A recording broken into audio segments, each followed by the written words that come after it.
I want the master bedroom renovated when we move into your new luxury house. She announced it at Sunday brunch. Brandon smiled. Fair enough. We'll be living there long term. Everyone laughed. 24 hours later, my mom called me in a panic. Dear God, Ashley, what is Brandon reading on camera? Who? I asked, but I knew immediately. Brandon, she said. He's reading numbers. He's saying your mortgage amount and something about spreadsheets. He's live. People are commenting. I opened the app. There he was, Brandon, in a hoodie, on a live stream, holding up a printout that looked familiar. My budget, the one labeled house. The ring light made him glow like a confessional priest. This is what I think I can afford, Brandon told the chat, laughing. Look at this line. Furniture $0 for now. Bro, what is this? Laya cackled off camera. The comments climbed fast. My stomach dropped. The folder, the one I'd shown Mom to explain interest rates, the one I left on her coffee table when she cried happy tears and said, "Leave it so I can look again," was exposed. I muted the live stream and stared at the wall. I could hear myself breathing in the reflection of the turned-off TV. I did nothing that night. No texts, no rushing to fix it. I sat quietly and measured the distance between my old rules and the new ones I was going to need. If you want to understand why a brunch comment and a live stream can feel like a trap under your feet, you need the slow file. The one labeled patterns, not drama. Mom had me at 21. Dad left when Brandon started preschool. I was the helper kid, the one who microwaved dinner while Mom finished her shift. I learned to be flexible. Flexible becomes invisible if you don't watch it, and I didn't. Brandon learned charm. At 12, he convinced a neighbor to buy him a skateboard for a school project. At 15, he convinced Mom to co-sign for a camera. When she couldn't, he asked me. It'll pay for itself, he said, palms up like proof. I bought the cheaper one and told him to pay me back $20 a week. He paid twice and called me obsessed with money. He filmed a video called Living with a Saving Samurai. He took it down when I asked. He put it back up when views dipped. Small things stack. At 19, I worked 2 jobs and took night classes to finish a certification. Brandon dropped a collab with a guy who later stole his login. He called me, sobbing, "Everything's gone." I helped him write emails to support, sat with him on hold, got it back. He thanked me by posting a story. Shout out to my Texas. He tagged a random account and said he was keeping me private. Mom was always the referee and amplifier. Family helps family, she'd say, eyes wet, because that's what she wanted to be true. That translated into Ashley handles it. When Brandon's rent was late, she'd call me at 11:47 p.m. I'll pay you back? He paid me back $50 once, with a grocery store gift card. Numbers are how I was raised by chaos. They are calm to me. If I can count it, I can hold it. So yes, I keep a ledger. If you roll your eyes at that, you've never watched a shut-off notice slide under a door like a blade. 2 years ago, Mom's apartment flooded. Brandon asked if they could crash for a few days. I said yes. They brought 6 bags, 2 ring lights, a dog, and an air fryer. Days turned into weeks. Laya claimed the bedroom. They filmed at midnight. The dog ate my Ethernet cable. When I asked for $300 toward utilities, Brandon said, "You're petty if you need money from family." Laya called me landlord. They left after 53 days. I know the number because it's in the ledger. Try laughing at a number you have to stare at every night. Later, when Mom's car needed repairs, I paid $680. I didn't make a speech. I just sent the receipt. Brandon replied, "Real brothers don't keep receipts." I didn't reply because I was trying to be a real sister. That's how you keep getting robbed. By the way, you try to earn a title someone already decided you don't deserve. When I started looking at houses, I didn't tell anyone. I ran numbers like it was a hobby, went to open houses alone, took pictures like a creep. In December, I told Mom. She cried and said, "You did this." She held my face and whispered, "You don't owe anyone anything." Then she texted Brandon, muscle memory. Brandon's reaction, content. He wanted to film the search. I said no. He called me gatekeeping. Laya sent me Pinterest boards of neutral, masculine master suites. At brunch, when Laya claimed the master bedroom, I felt every small thing I'd swallowed stack itself into a spine. I thought it would stop there. I thought a boundary spoken in public would echo. It didn't. The live stream made it worse. Brandon wasn't just reading my numbers. He was reading my life out loud for hearts and fire emojis. I budgeted exactly $2,100 for family help, he said, making a face at the camera. Leia gasped like a game show contestant. Why cap it, though? She asked. That's mean. He circled closing costs with a highlighter and said, he thinks this is necessary. I'll just call the realtor and say I'm family. The chat flooded with ideas. Prank where you move in without asking. 24/7 house cam. Unbox his fridge. I wasn't embarrassed. I was cold. That's the best word. Cold like your fingers don't work, and you can't tell if you're holding something. Mom called. I told her to tell Brandon to delete it. She said he blocked me from the live stream. Okay, I said. What are you going to do? She asked the old code for, how will you stop the world from being messy again? Think. I said sleep. I slept badly. When I woke, my phone had 27 notifications. 3 were kind. 24 were strangers telling me to share because he's your bro. 1 was Leia. Lighten up. You're making people weird by being weird. At lunch, Brandon texted, don't be mad. It's just content. Also, we need to talk about rooms. Our lease ends next month, and moving in with you would save us like $2,000. Win-win. I called him. Take the video down. It's already up, he said. You can't delete live. That's the point. It's authentic. You can unlist the replay. Or apologize. Apologize for what? You're buying a luxury house while your family hustles. I hustled too, I said. He sighed like I was missing the vibe. You have main character energy. Let us ride. And Leia wants to meet an interior designer tomorrow to talk about the master. She's thinking terrazzo. No, I said. He laughed. Bro, you have to let go of control. I am letting go, I said. I'm letting go of being your safety net. He hung up. That night, Mom texted, can we all sit down? I think we need to set expectations. Love you. She puts love you first when she thinks I'll get mad. I said yes. I picked a time. I printed 3 things. A cease and desist template for privacy violations, a 1-page guest agreement a lawyer friend had given me months ago, and a list of numbers headed what I can afford without going under. When you have people who treat you like a credit card, you bring paper to conversations. Words float. Paper stops floating. The next day, the video doubled in views. Leia posted a TikTok of swatches. Caption, choosing vibes for our new master. Mom commented, proud of you both. Then texted, sorry, wrong account. I counted to 10. Almost worked. By the time we sat down, I was calm. Calm like a locked file. We met at Mom's apartment because she likes to feed tension. She made a casserole and put 6 spoons on the table like spoons are neutral. The TV was on mute, an old habit from when arguments were background music. Brandon and Leia arrived 10 minutes late, ring light in a tote. No filming, I said at the door. Leia pouted. You're killing the channel. Mom shushed her with bread. Let's talk, she said, looking at me with that pleading face that used to turn me into a human mop. I sat on my hands so I wouldn't start mopping. I put the folder on the table. Ground rules, I said. Short, clear. Brandon took the chair across from me and leaned back like interviews were fun. Shoot. First, I said, take down the video with my budget. Stop referencing my house publicly. Don't say the address. Don't show papers. Don't show numbers. He smirked. You can't control speech. First Amendment. I slid the cease and desist across. I can control use of private documents and identifiable financial information. I can also file privacy complaints. I don't want to do that. Don't make me do that. Mom winced. Leia rolled her eyes in a full circle. It's just engagement, she said. Mom's mouth opened. But, no, I said. I love you. No. Brandon's grin got mean. You think you're better? He said softly. You always have. I think I worked for what I have. I think you think that makes me responsible for you. Leia put her phone down. Be serious, she said. It's practical. We'd save $2,000 a month. You won't even feel it. You're buying a luxury place. Don't be weird. Third, I said, ignoring the pitch, if you need housing help, we can talk about a short-term lease in a duplex. I know. Market rate, written lease, deposit, quiet hours, no filming. Or you can cut your budget and get a studio. I'll help you make a spreadsheet. Brandon laughed in a way that made my shoulders itch. You're obsessed with paper, he said.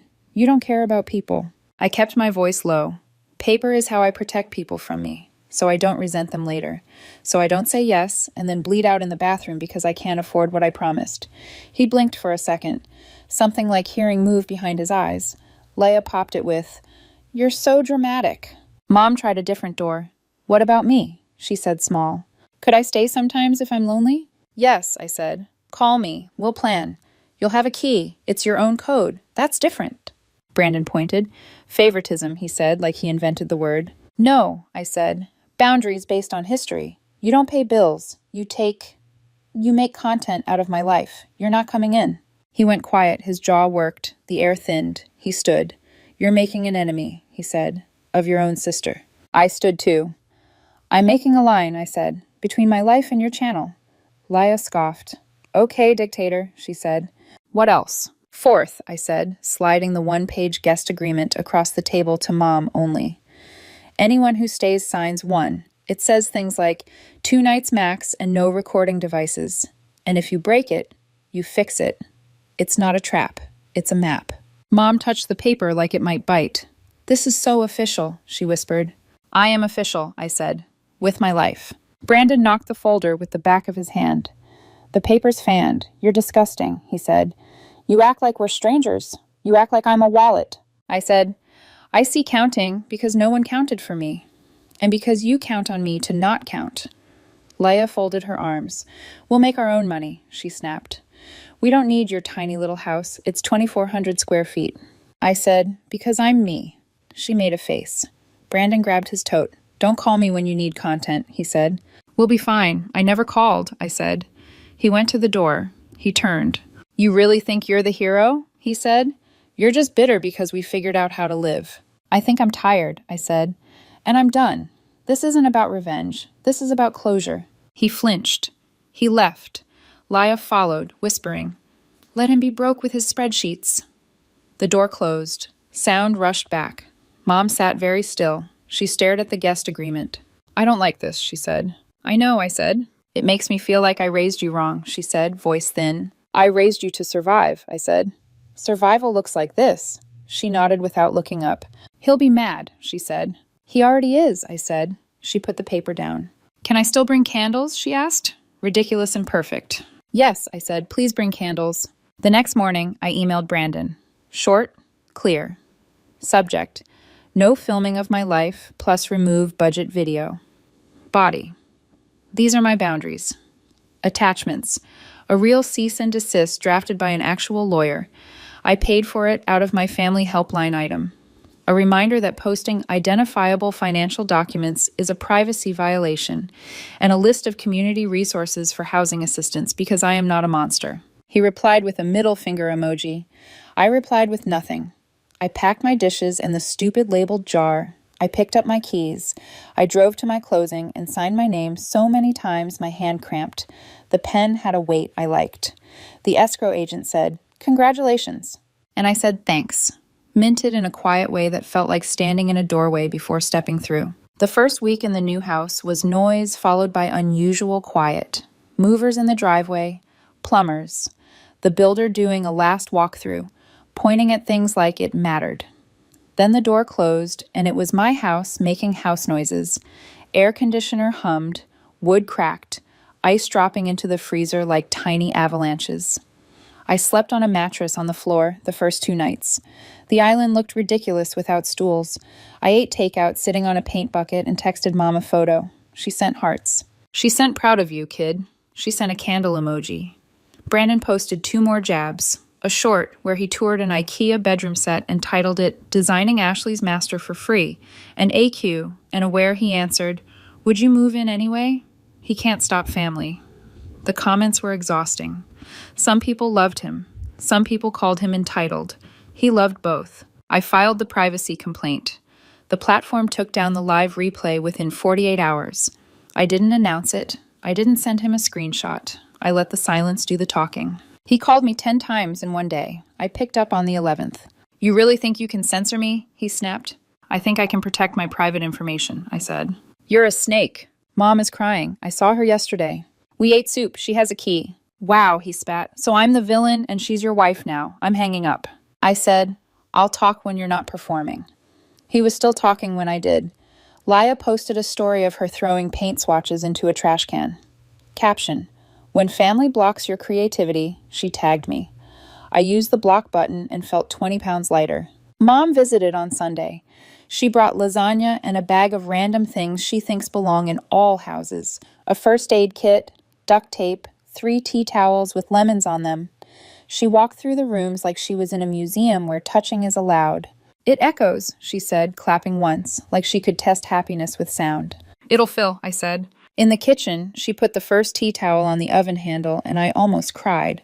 Not because of a towel, because something soft could exist in a place I paid for without debt to anyone else's mood. We set up her code on the keypad. She practiced twice. She whispered, "I'm not going to tell him." And I said, "Don't." She didn't. 2 days later, Brandon showed up anyway. He banged on the door. He filmed himself banging. The Ring camera caught him performing. He shouted, "Open up, landlord," like a punchline. I didn't open. I texted, "Not a good time. No filming." He posted the clip with clown music. I sent one message. "If you trespass again, I will call the police." He replied, "Do it." I did not. I did, however, send my lawyer a note. She drafted a formal letter. No contact without text confirmation, no showing up uninvited, no filming my property. She sent it certified. I paid the invoice and put it in the folder. Work stayed boring, blessedly. People asked about the house. I said, "It's good," and showed a picture of the faucet, which is safe. My boss said, "You look less clenched." And I laughed, because that's exactly the right word. At night, I built furniture with an Allen key like it was penance. I found a rhythm. Boxes, instructions, screws. Laugh when I did it backward. Unscrew. Try again. No one asked me for money. No one told me I was selfish. I slept. One afternoon, Mom called and said, "He's saying he'll sue you for emotional rent." "That's not a thing," I said. She sighed. She's learning to let his noise be his noise. On day 12, Brandon texted, "We can do at least short term. We'll be respectful. It'll be good content, JK. Mom promised you'd say yes." I typed and deleted 3 versions of no. I landed on, "I wish you well. I am not your housing plan. If you need resources, ask." He sent wow and then nothing else. My house got couches. My house got a rug. My house got a dent in the hallway where I misjudged a turn and didn't care, because the dent meant a life was happening here. Sometimes late, I scroll. I see Brandon pivoting his channel. He's doing pranks on himself now. He bought a fog machine and set off his smoke alarm. People still watch. He'll be fine, or he won't. That's not my rent to pay. If there's a moral, it's boring. Count. Write it down. Say it out loud. Let people be mad. The old me would have chased Brandon across the internet, arguing in comments, crafting a statement, apologizing for tone. The new me bought a broom, swept sawdust, and made pasta. The old me would have let family win as a word over actions. The new me picked actions. Here's what I won't do anymore. I won't let anyone call me petty for keeping receipts. I won't let anyone say lighten up when what they mean is make yourself small so we can stand on you. I won't hand out keys to people who use rooms as sets. I won't apologize for a locked door in a house I pay for. Here's what I will do. I will keep a line item for Mom because love and history can share a budget. I will keep a guest agreement in the drawer next to the tea towels, not because I expect to use it every week, but because knowing it's there keeps me kind. I will tell the truth when asked. I will say no, like a person who knows what she means. Brandon will have another season. Maybe he'll grow up. Maybe he'll grow followers. I don't get to schedule it. If he calls me without a camera and asks for help writing a plan, I'll help. If he shows up with a ring light, I'll close the door. Simple, not cruel, clean. When I stand in my kitchen in the morning and make coffee, I can hear a sound I didn't know I was missing. It's not silence. It's something like my own voice, not arguing with me.